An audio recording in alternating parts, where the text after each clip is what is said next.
آپ کے جوابات دیے جائیں گے، لیکن 2 سوال سے زیادہ نہ بھیجا کریں کیونکہ وقت کی بہت قیمت رہتی ہے۔ 2 سوال آپ پیچھے سے جیسے ہی تراویح کی نماز ختم ہو گھر سے لکھ کر کے لے کر کے آئیں اور فوراً اس کو بھیج دیا جائے، انشاءاللہ تعالیٰ اس کے جواب دیے جائیں گے۔ اور ایک سوال جو ہے ماں اور بہنوں کے ذہن میں کہ تراویح کی نماز کے بعد کیا تہجد کی نماز پڑھنی چاہیے کہ نہیں پڑھنی چاہیے، میں نے تفصیلی طور پر فجر کی نماز کے بعد بتایا تھا، اور میں یہ امید بھی کر رہا تھا کہ انشاءاللہ تعالیٰ وہ حضرات اپنے گھروں کے اندر جائیں گے تو گھروں کے اندر بھی اس چیز کا ذکر کریں گے۔ دراصل یہ تراویح کی نماز ہی تہجد کی نماز ہے۔ اگر اس کے علاوہ کوئی نماز آپ رات میں پڑھتی ہیں تو وہ نفل نماز ہے، نفل نماز پڑھ کر کے پڑھیے۔ تہجد کی نماز یہی آپ کی ہو گئی، اور اس کو باجماعت اسی لیے پڑھا گیا ہے کہ اللہ کے نبی کریم صلی اللہ علیہ وسلم نے اس کو 3 دن تک جماعت کے ساتھ پڑھایا تھا، اور یہ فرض نہ ہو جائے، واجب نہ ہو جائے امت محمدیہ کے اوپر، اس لیے اللہ کے نبی کریم صلی اللہ علیہ وسلم 4تھے دن سے نہیں آئے تھے۔ لیکن جب حضرت عمر رضی اللہ تعالیٰ عنہ کا دور آیا تو برجستہ طور پر حضرت عمر نے کچھ صحابہ کو مقرر اور متعین کر دیا کہ تراویح کی نماز کو پڑھایا جائے عشاء کے فوراً کے بعد، تاکہ وہ حضرات بھی اس میں شامل ہو جائیں جو راتوں کو نہیں اٹھ پاتے ہیں تہجد کی نماز پڑھنے کے لیے، وہ بھی اس میں شامل ہو جائیں، اس میں کسی طرح کی کوئی دشواری نہ ہو۔ تو تراویح کی نماز ہی دراصل تہجد کی نماز ہے۔ اس کے علاوہ رات میں اگر آپ کوئی بھی نماز پڑھیں گے تو وہ نفل نماز ہوگی، وہ تہجد کی نماز میں شمار نہیں کیا جائے گا۔ اللہ رب العالمین نے اس بارے کے اندر ایک بہت اہم چیز کہی اور فرمایا اِذَا كُنَّا تُرَابًا، اے اللہ رب العالمین کافروں سے مخاطب ہو رہا ہے کہ کافروں کا خیال اور گمان یہ ہے کہ اللہ رب العالمین تم کو مٹی میں پیدا کر دے گا تو پھر اللہ تعالیٰ زندہ نہیں کر پائے گا۔ اللہ سوال کر رہا ہے نبی سے کہ نبی ان لوگوں کا یہ گمان، یہ خیال ہے کہ کیا اللہ رب العالمین ان کو مٹی میں ڈال دے گا، دفن کر دیے جائیں گے تو اللہ تعالیٰ ان کو دوبارہ اس جیسی پہلی جیسی حالت میں نہیں لوٹا پائے گا؟ اللہ کے نبی کریم صلی اللہ علیہ وسلم نے آیت جب کافروں کو پڑھ کر کے بتائی تو انہوں نے کہا اللہ رب العالمین ہم کو دوبارہ مٹی سے زندہ نہیں کر پائے گا۔ اللہ رب العالمین کہہ رہا ہے کہ اے لوگوں، جس نے تم کو اللہ یعلم ما تحمل كل انثى وتغيض الارحام وما تزداد وكل شيء عنده، وہ اللہ جو رحم مادر میں بچے کو 9 مہینہ تک زندہ رکھتا ہے، اس کے اندر جان پھونکتا ہے، اس کو منی کے قطرات سے خون کا لوتھڑا بناتا ہے، خون کے لوتھڑے سے اس کے اوپر گوشت چڑھاتا ہے، گوشت چڑھانے کے بعد اس کو رحم مادر میں ہی ماں کے پیٹ کے اندر ہی اس کو جان پھونکتا ہے اور پھر اس کے بعد دنیا کے اندر زندہ رکھتا ہے۔ جب وہ اللہ ایک معمولی سے قطرے سے انسان کو وجود بخش سکتا ہے، زندگی بخش سکتا ہے، تو اے نبی پاک صلی اللہ علیہ وسلم آپ ان سے کہیے کہ اس اللہ رب العالمین کے اوپر کوئی مشکل نہیں ہے کہ وہ مٹی کے اندر زندہ دفن کیے ہوئے لوگوں کو وہ دوبارہ پیدا کرے گا اور ان کو پہلی جیسی حالت میں لوٹائے گا۔ اے نبی پاک صلی اللہ علیہ وسلم آپ ان کو جواب دے دیجیے۔ کافروں کا یہ خمار اور یہ خیال ہے، اسی لیے وہ کیا کرتے ہیں، وفات اور انتقال کے بعد ان کو یہ عہد کر کے اپنے گھر والوں سے جاتے ہیں کہ جب میرا انتقال اور میری وفات ہوگی تو میری لاش کو پھونک دیا جائے یا جلا دیا جائے تاکہ وہ لاش میری راکھ ہو جائے اور پھر حساب و کتاب کا کوئی سلسلہ اور معاملہ نہ رہے۔ اللہ رب العالمین جب رحم مادر میں بچے کو پیدا کر سکتا ہے، زندہ کر سکتا ہے، معمولی سے قطرے سے انسان بنا سکتا ہے، بچہ بنا سکتا ہے، اللہ رب العالمین کے اوپر کوئی چیز مشکل نہیں ہے، اور اللہ رب العالمین کسی بھی چیز کو کسی بھی صورت میں جب چاہے گا، جس وقت چاہے گا، جہاں چاہے گا، اس کو اس کی پہلی حالت میں واپس اور لوٹا سکتا ہے۔ ایک دوسری آیت، اسی آیت کے اندر اللہ رب العالمین نے بیان فرمایا ان اللہ لا یغیر ما بقوم حتی یغیروا ما بانفسهم واذا اراد اللہ بقوم سوءا فلا مرد له۔ اللہ رب العالمین کسی بھی قوم کی حالت کو اس وقت تک نہیں بدلتا ہے جب تک کہ وہ قوم اپنی حالت کو خود نہ بدلے۔ آپ دیکھ لیجئے آج سے 1400 سال پہلے نہیں، حضرت آدم علیہ السلام سے لے کر کے آج تک کے لوگوں کے حال اور احوال کو دیکھ لیجئے، جب تک قوموں نے اپنے اندر سدھار نہیں پیدا کیا ہے، قوموں کے اندر سدھار نہیں آیا ہے، قوم بے راہ روی سے دور ہٹ کر کے اللہ کی جانب نہیں آئی ہے، اللہ رب العالمین نے اس قوموں کی حالت کو نہیں بدلی ہے۔ بہت ساری قوموں کو میں گاہے بگاہے روزانہ ڈیلی آپ کے درمیان قوم عاد، قوم سمود، موسیٰ، فرعون کا اور بہت ساری پچھلی قوموں کا میں تذکرہ کرتا رہتا ہوں۔ اللہ رب العالمین ایسی قوموں کو تباہ و برباد کر دیتا ہے جو قوم اپنی حالت کو نہیں بدلتی ہے، اپنی حالت کو نہیں درست کر سکتی ہے۔ یعنی یہ جو حالات، یہ مشکلات، یہ پریشانی، یہ تکلیف، یہ مصیبت، یہ آفت، یہ ہر جہار جانب سے جو ہم کو گھیر کر کے رکھے ہیں، ہر جہار جانب سے مسلمانوں کو نوچنے کے لیے تیار ہے، ان کو تباہ و برباد کرنے کے لیے ایام ہے، کہیں نہ کہیں میرے بھائیو اور دوستو ہمارا اپنا پورا سمپورن سمرتھن ہے اس میں کہ ہم نے اس حالت کو اس طرح سے بنایا اور پیدا کیا۔ سب سے اہم سبب اور بڑا سبب یہ ہے کہ ہم مسجدوں سے دور ہو گئے، اللہ سے کوئی تعلق اور واسطہ نہیں، نمازوں سے کوئی تعلق اور واسطہ نہیں، مساجد و مدارس سے کوئی تعلق اور واسطہ نہیں، اور علماء سے کوئی تعلق اور واسطہ نہیں۔ اس لیے میرے بھائی اور دوستو اللہ رب العالمین نے ہماری حالت کو پہلے جیسی حالت میں لوٹا دیا جس طرح سے میرے بھائی اور دوستو ہماری آج سے 1400 سال پہلے حالت تھی۔ اللہ نے کہا وَإِذَا أَرَادَ اللَّهُ بِقَوْمٍ سُوءًا فَلَا مَرَدَّ لَهُ وَمَا لَهُم مِّن دُونِهِ مِن وَالٍ۔ اور اگر اللہ رب العالمین کسی قوم کی حالت کو بہتر کرنا چاہے، اچھا کرنا چاہے، سجانا و سنوارنا چاہے، بہترین زندگی دینا چاہے، اس پوری کائنات کے اندر کس کی اتنی مجال، کس کی اتنی ہمت و طاقت و پاور جس کو اللہ ارادہ کر لے اچھی زندگی دینے کے لیے، بہترین زندگی دینے کے لیے، تو اس کی زندگی کو واپس کر دے، وہ بدل دے۔ میرے بھائی اور دوست اللہ رب العالمین نے کہا کسی کے اندر اتنی طاقت، اتنی پاور، اتنی اتھارٹی اور اتنی میجورٹی نہیں ہے کہ اللہ جس قوم کو ارادہ کر لے بہترین زندگی دینے کا اور پوری دنیا مل کر کے اس کی حالت کو اور اس کی زندگی کو پہلی جیسی زندگی اور پہلی جیسی حالت میں بدل دے۔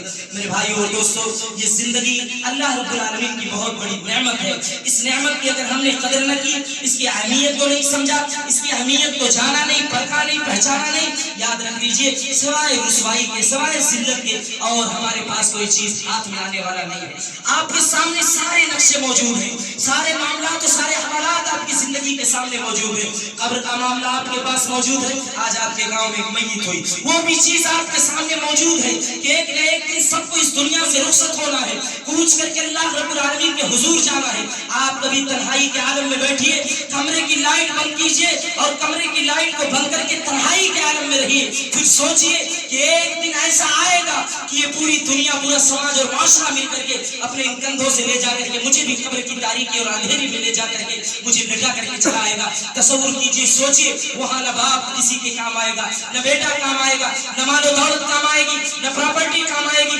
نہ قوت و توانائی کام آئے گی۔ میرے بھائیو اور دوستو صرف اور صرف اگر کوئی چیز کام آئے گی تو یہ ہماری اور آپ کے اعمال صالحہ کام آئیں گے، یہ ہماری نیکیاں کام آئیں گی، اور کوئی بھی چیز ہماری کام آنے والی نہیں ہے مرنے کے بعد۔ مرنے کے بعد لوگوں کے پاس اتنی فرصت اور اتنی مہلت نہیں ہے صاحب کہ آپ کے قبر پر کھڑے ہو کر کے 2 منٹ دعائیں کر لے، 2 منٹ توبہ اور استغفار آپ کے لیے کر لیں۔ جب قبر کے اندر میت کو دفن کر دیا جاتا ہے، لوگ اس کے اوپر مٹی ڈال کر کے اس جانب سے روانہ اور ادھر سے لوٹ کر کے آنے لگتے ہیں، میت کے دل میں یہ خواہش ظاہر ہوتی ہے کہ کاش یہ میرے گاؤں والے، یہ سماج والے، دنیا کے اندر جس کے ساتھ ہم نے ہمدردی کی، جس کے ساتھ بہترین سلوک و بہترین رویہ ہم نے کیا، کاش یہ سماج والے، یہ رشتہ دار، یہ پڑوسی، یہ اولاد، یہ بیٹی، یہ بیٹا، یہ میرے قبر کے اندر مٹی ڈالنے کے بعد میرے لیے کھڑے ہو کر کے دعائیں کریں، استغفار کریں، یہ خواہش ظاہر ہوگی۔ میرے بھائیو اور دوستو اس دن کے آنے سے پہلے ہمیں اپنی زندگیوں کا محاسبہ کرنا چاہیے،